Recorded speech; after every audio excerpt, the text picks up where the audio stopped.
result of everything I'm after. I'm just trying to make the world a better place, one individual at a time, and be able to make their life better. The wilderness doesn't negotiate. It doesn't care about cameras, fame, or the millions of viewers watching from their living rooms. In the remote mountains of Montana, the backwoods of North Carolina, and the frozen landscapes of Alaska, death walks alongside those who choose to live off the grid. How many times have you watched mountain men and wondered what happens when the cameras stop rolling? What becomes of these rugged individuals who've dedicated their lives to surviving in some of America's most unforgiving terrain? Today, we honor 15 souls who lived authentically, died too soon, and left behind legacies that remind us why the mountains call to those brave enough to answer. These are their stories and the silence they left behind. Mountain Men premiered on History Channel in 2012, introducing audiences to a world most of us can barely imagine. Week after week, we watch trappers, hunters, and survivalists navigate brutal winters, predatory wildlife, and the constant dance between life and death that defines existence in America's last frontier. But the show captured something deeper than survival skills and breathtaking landscapes. It revealed a community of individuals who chose freedom over safety, solitude over society, and authenticity over comfort. They became more than television personalities. They became symbols of an endangered American spirit. What the cameras couldn't capture was how dangerous this lifestyle truly is. Behind every successful hunt, every warm cabin, and every triumphant moment lay countless risks that even the most experienced outdoorsmen couldn't always overcome. The mountains that gave these men and women purpose would, in time, claim far too many of them. Number 15. Jake Herrick. Jake represented the younger generation of mountain men, bringing enthusiasm and respect for traditional ways to the rugged landscapes of northwestern Montana. His segments showed viewers what it meant to learn from the land while honoring those who came before. Born in Montana, Jake grew up understanding that survival wasn't just about individual skill, it was about community and passing down knowledge. He specialized in traditional trapping methods, often working alongside seasoned veterans who taught him techniques passed down through generations. Viewers watched him struggle with harsh winters and celebrate small victories that meant the difference between thriving and merely surviving. In late 2016, Jake was found deceased in his remote cabin at the age of 37. The official cause was listed as heart failure, though the isolation and physical demands of mountain living likely contributed to the circumstances that prevented him from seeking medical attention in time. The trapping community mourned quietly, as mountain people do. His mentor dedicated an entire season to traditional methods Jake had been perfecting, ensuring his techniques wouldn't die with him. The History Channel aired a brief tribute, but it was the empty chair at the local trading post that spoke loudest about the hole his passing left behind. Number 14. Sam Larson. Sam brought a philosophical approach to mountain living that resonated with viewers who saw hunting and trapping as more than mere survival tactics. His segments often featured quiet moments where he reflected on humanity's relationship with nature and the responsibilities that came with taking from the wild. A former military veteran, Sam found peace in the Montana wilderness after struggling with the transition back to civilian life. He built his cabin with his own hands and provided for himself through hunting, fishing, and seasonal work, guiding other hunters through territory he knew like his own backyard. Fans appreciated his thoughtful approach and his ability to explain complex ecological relationships in simple terms. In early 2017, Sam was killed in a hunting accident at age 34 when his rifle discharged while he was climbing over a fallen log. He was alone, as mountain men often are, and wasn't discovered until fellow hunters came looking when he failed to meet them at a predetermined location several days later. His family established a scholarship fund for veterans interested in learning traditional outdoor skills. The local Hunting Guides Association retired his trail markers, leaving them in place as permanent monuments to his knowledge of the terrain. Several episodes that season featured other cast members visiting locations Sam had shown them, sharing stories that painted a picture of a man who found healing in the wilderness. Number 13. Michael Bear Thompson. Bear earned his nickname not just for his size and strength, but for his uncanny ability to track and understand the behavior of the massive grizzlies that roamed his corner of the North Dakota wilderness. His episodes were masterclasses in reading animal sign and knowing when to advance or retreat in predator country. Originally from Wyoming, Bear spent over 2 decades living off-grid before the cameras found him. He was completely self-sufficient, generating his own power, growing his own food when possible, and maintaining an almost spiritual connection with the wildlife around his homestead. Viewers were fascinated by his ability to coexist with dangerous animals through understanding rather than dominance. Bear passed away in his sleep in November 2015 at the age of 59, likely from an undiagnosed heart condition exacerbated by years of physical labor and the stress of living in constant awareness of potential predator encounters. His passing was discovered weeks later when a supply drop wasn't collected as scheduled. The pilot who found him reported that Bear's cabin was in perfect order, his winter preparations complete, and his logbook entries showed no signs of distress. Wildlife officials noted that the bear population around his homestead seemed agitated for months afterward, as if they too sensed the absence of the man who had understood them so well. Number 12. Thomas River McKenzie. River specialized in survival fishing techniques and water procurement methods that had kept his family fed for 4 generations. His episodes showcased everything from ice fishing in sub-zero conditions to crafting traditional fish traps using materials found entirely in nature. Born and raised in remote Alaska, River learned his skills from his grandfather, who had homesteaded during the territorial days. He could read water like other people read books, knowing instinctively where fish would be based on weather patterns, seasonal changes, and subtle environmental cues that escaped most observers. His weathered hands could craft fishing equipment that outperformed modern gear in the right conditions. In spring 2018, River's body was recovered from the river that had provided his livelihood for over 40 years. He was 52. Investigators determined he had fallen through ice that appeared solid but had been weakened by an unseasonably warm day. His emergency protocols were perfect, but the current was too strong and the water too cold. His community held a traditional Alaskan memorial where everyone shared a meal of fish caught using River's techniques. The local fishing guides still use landmarks he named, and several carry modified versions of his handmade lures. His cabin remains exactly as he left it, maintained by neighbors who consider it a living museum of traditional fishing wisdom. Number 11. David Wolf Harrison. Wolf possessed an almost supernatural ability to track animals through any terrain and weather condition. His segments often felt like watching a detective solve mysteries written in footprints, scat, and broken branches that told complete stories about the wildlife moving through his territory. A former park ranger who chose the mountain life after becoming disillusioned with bureaucracy, Wolf brought scientific knowledge to traditional tracking methods. He could identify individual animals by their tracks, predict their behavior patterns, and locate them across vast distances using skills that seemed like magic to viewers, but were actually the result of decades of careful observation and practice. Wolf died in a vehicle accident in late 2016 while driving to town for medical supplies. He was 48.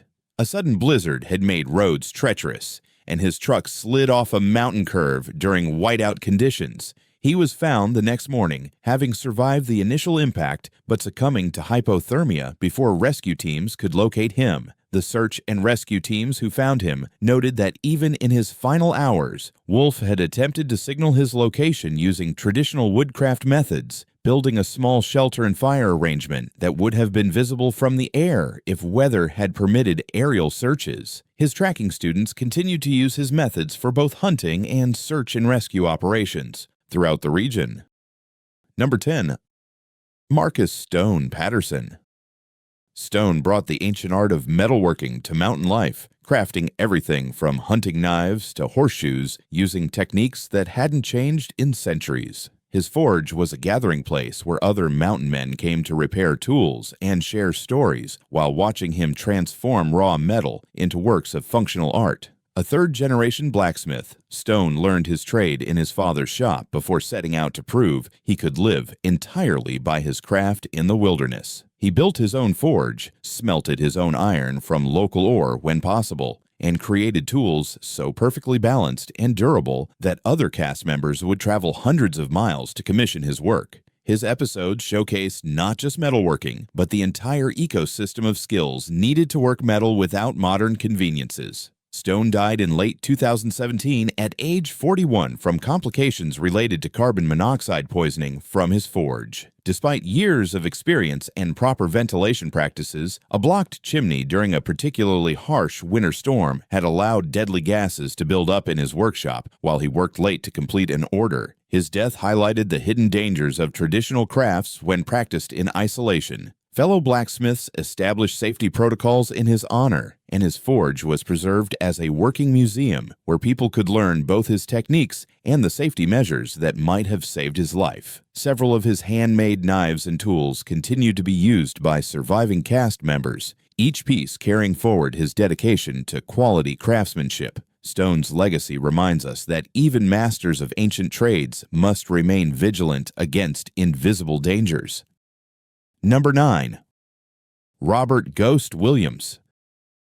Ghost earned his nickname through an uncanny ability to move silently through terrain that would announce most people's presence from miles away. His trapping runs were exercises in stealth and patience, and his understanding of animal behavior allowed him to succeed where others failed. A former military scout, Ghost brought tactical awareness to traditional trapping methods. He could set trap lines that seemed to anticipate exactly where animals would travel, and his success rates were legendary among the trapping community. Viewers were mesmerized by episodes that followed his methodical approach to reading terrain, weather patterns, and animal psychology. Ghost was found deceased in his cabin in March 2019 at age 55, apparently from a stroke that occurred while he was checking his trap lines alone. The discovery came when other trappers noticed his lines hadn't been serviced for over a week, violating protocols that prevent trapped animals from suffering unnecessarily. The trapping community honored Ghost by collectively managing his lines for the remainder of the season, ensuring his trap locations were properly closed according to his own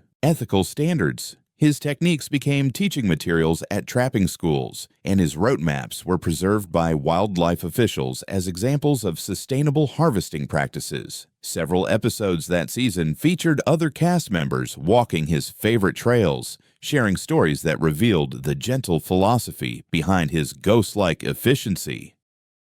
Number 8. James Granite Morrison. Granite specialized in stone construction and natural building techniques that allowed mountain dwellers to create permanent shelters using materials gathered entirely from the surrounding landscape. His episodes were masterclasses in reading geological formations and transforming raw stone into structures that could withstand anything nature could deliver. Born in Scotland and trained in traditional stone masonry, Granite immigrated to America specifically to test his skills against the unique challenges of wilderness construction.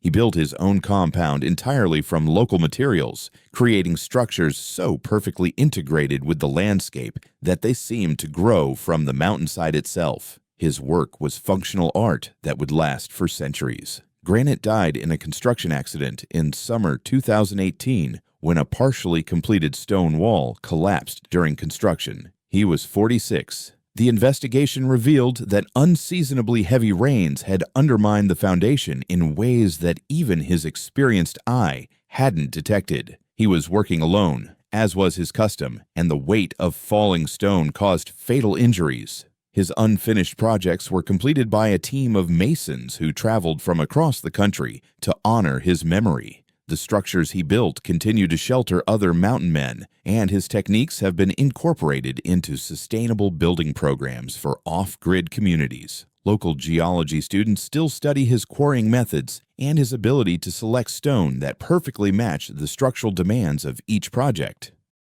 Number 7. Kenneth Sage Anderson.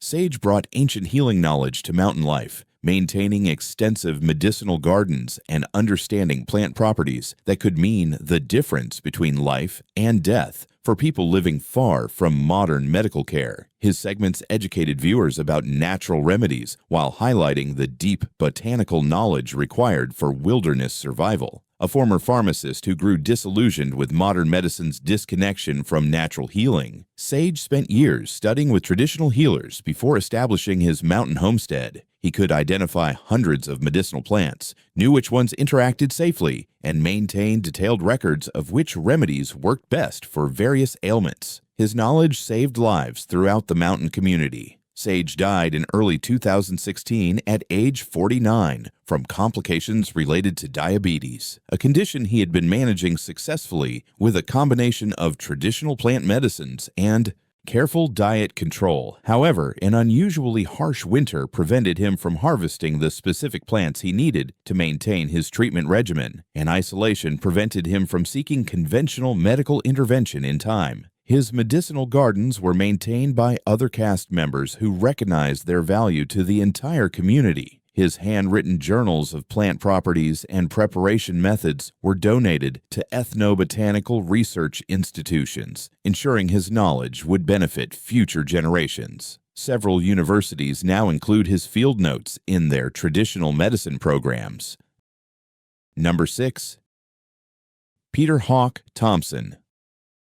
Hawk possessed exceptional marksmanship skills and an intuitive understanding of big game hunting that made him a mentor figure for both cast members and viewers. His episodes demonstrated ethical hunting practices and the deep respect required to take life responsibly in the wilderness. A former competitive shooter who found greater satisfaction in hunting for subsistence than sport, Hawk could make shots that others wouldn't attempt and consistently provided meat for his community throughout the hunting seasons. He understood that in mountain life, hunting wasn't recreation. It was the difference between eating and starving during the long winter months. Hawk was killed in a hunting accident in fall 2019 when another hunter mistook him for game during low-light conditions. He was 43. The incident occurred despite Hawk wearing appropriate safety gear and following all established protocols. The shooter, a recreational hunter unfamiliar with the area, had violated basic hunting safety rules by taking a shot without clearly identifying his target. His death sparked renewed emphasis on hunting safety education throughout the region. The local hunting community established the Hawk Thompson Safety Foundation, which provides free hunter education courses that emphasize the life and death importance of proper identification and safe shooting practices. His favorite hunting areas were designated as education zones where experienced hunters teach newcomers the skills and ethics he embodied. Number 5. Charles Bearclaw Johnson. Bearclaw represented the old school of mountain living, having learned his skills from men who trapped the same territories during the original fur trade era. His episodes were windows into techniques and knowledge that connected directly to America's frontier heritage. Born into a family of trappers, Bearclaw had never lived anywhere but the mountains. He could read animal sign like a language, set traps that were both humane and effective, and navigate vast territories using landmarks and natural navigation methods that had been passed down through generations. His knowledge was encyclopedic, and his respect for the animals he trapped was absolute. Bearclaw died peacefully in his sleep in winter 2019 at age 67, making him one of the older cast members to pass away. His death was discovered when he failed to attend the annual trappers gathering that he had helped organize for over 30 years. The trapping community honored him with a traditional mountain funeral where his trap sets were formally closed and his territory was divided among younger trappers he had mentored. His cabin became an unofficial museum where his hand-carved tools and handwritten maps were preserved for future generations. The annual gathering was renamed in his honor, and his favorite campsite was designated as a permanent memorial where trappers still gather to share stories and knowledge. Number 4. Anthony Riverrat Martinez. Riverrat brought innovative fishing techniques and water survival skills to his remote corner of the Montana wilderness. His episodes showcased both traditional methods passed down through generations and creative adaptations he developed to meet the specific challenges of his territory. A former commercial fisherman who chose mountain life after years on the ocean, Riverrat understood water in all its forms. He could find fish in streams others thought were empty, construct fish traps from natural materials, and read weather patterns through subtle changes in water behavior. His knowledge of water procurement and purification was essential knowledge for anyone attempting to live off the grid. Riverrat drowned in spring 2018 while attempting to rescue equipment that had been swept away during unseasonably heavy flooding. He was 38. Fellow cast members who knew him well reported that this was exactly the kind of calculated risk he would take, not reckless but acknowledging that losing essential gear could mean starvation later. His family continued to maintain his favorite fishing spots, and local guides incorporated his techniques into their teaching methods. Several water safety protocols were implemented in his honor, and his innovations in fish preservation were documented for the broader survival community. The fishing spot where he died became a memorial location where people still come to practice the patient, methodical approach he embodied. Number 3. William Mountain Rodriguez. Mountain represented the complete mountain man lifestyle, combining hunting, trapping, building, and survival skills into a seamless existence that had remained virtually unchanged for over 30 years. His episodes were comprehensive educations in self-sufficiency that inspired viewers to question their own dependence on modern conveniences. A former urban dweller who rejected city life completely, Mountain had built his entire homestead using only hand tools and materials gathered from his land. He generated his own power, grew his own food, and maintained complete independence from outside systems. His knowledge spanned everything from animal husbandry to weather prediction, and his problem-solving abilities seemed limitless. Mountain died from complications following a heart attack in late 2020.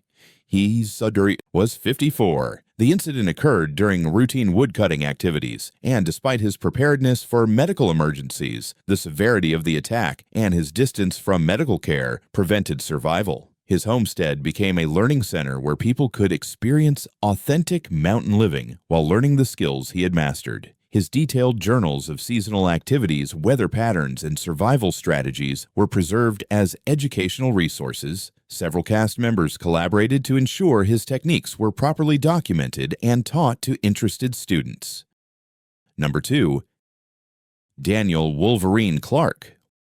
Wolverine brought intensity and innovation to traditional trapping that made him both respected and slightly feared within the mountain community. His episodes showcased advanced techniques and demonstrated the mental toughness required to thrive in conditions that would break most people. A former military survival instructor, Wolverine approached mountain living with tactical precision and relentless preparation. He could survive in conditions that forced other cast members to retreat, and his trap lines covered territories that others considered impossible to work effectively. His success came from treating survival as a military operation requiring constant vigilance and preparation. Wolverine was killed in a bear attack in summer 2020 while checking trap lines in remote territory. He was 51. Investigation revealed that he had encountered a grizzly sow with cubs and, despite his extensive experience with dangerous wildlife, was unable to retreat safely when the bear chose to charge rather than flee. His death sent shockwaves through the entire mountain community because Wolverine had been considered one of the most prepared and capable individuals in dangerous situations.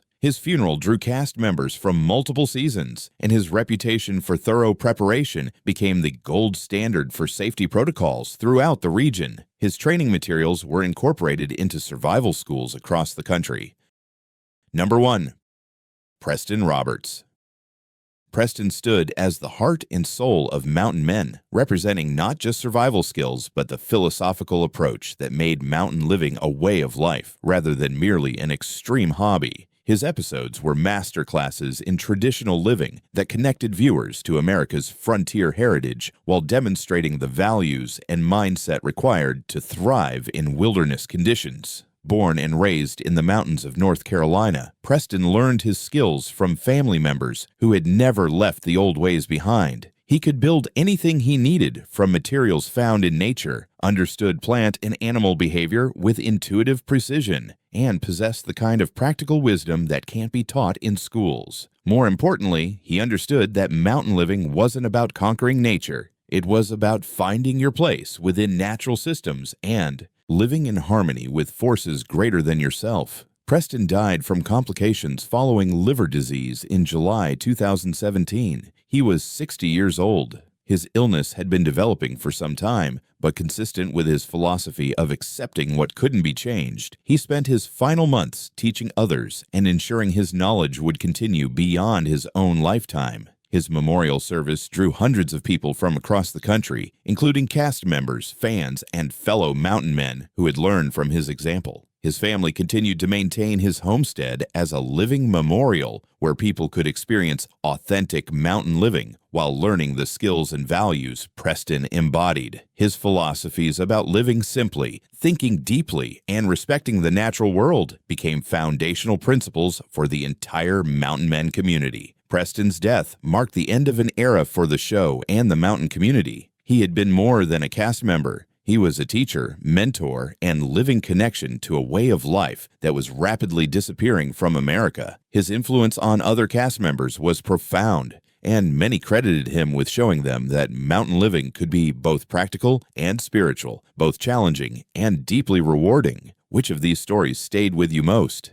Did any of them change how you think about the balance between safety and authenticity in your own life? Share your thoughts in the comments below, and if these stories moved you, consider subscribing to keep their memory alive by continuing to explore the values and skills they dedicated their lives to preserving. The mountains remember everyone who walks their trails with respect. These 15 individuals will always be part of that memory, and their influence will continue to guide future generations of people seeking to live with greater purpose and connection to the natural world.